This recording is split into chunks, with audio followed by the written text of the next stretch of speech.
বাস এবার এদিকে দাও। ঠিক আছে আমরা না একের পর এক ফোন আসছে কাছে বলে আমি হাতে সুযোগ পাচ্ছি না যাইতে। হ্যাঁ কংগ্রেচুলেশন। দেখো এবিপি আনন্দ দেখতে পাবে। দেখো নার্সারির টিচার হ্যাঁ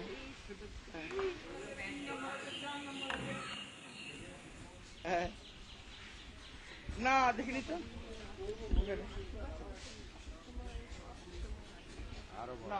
আমি 630-এর উপরে আশা করেছিলাম। 630 পাবো, মানে 90% পাবো, এটা জানতাম।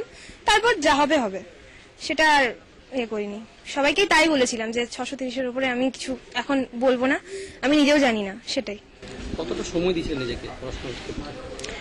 যতক্ষণ আমার মনে হতো যে এই পড়াটা আমার হয়নি, ইভেন মাধ্যমিকে যখন দিতে যাচ্ছি তখনও আমি ছিলাম না, কনফিডেন্ট ছিলাম না যে আমি সবগুলো উত্তর মানে দেবো, যেমন করেই হোক দেবো, কিন্তু তারপর যা হবে হবে। শিক্ষকরা কেমন সাহায্য করছে? শিক্ষক এবং যারা আমাকে মানে বলেছিলেন যে হ্যাঁ তুমি পারবে, যারা আশা লাগিয়েছিলেন, সবাই, মানে সবার কাছে আমি কৃতজ্ঞ।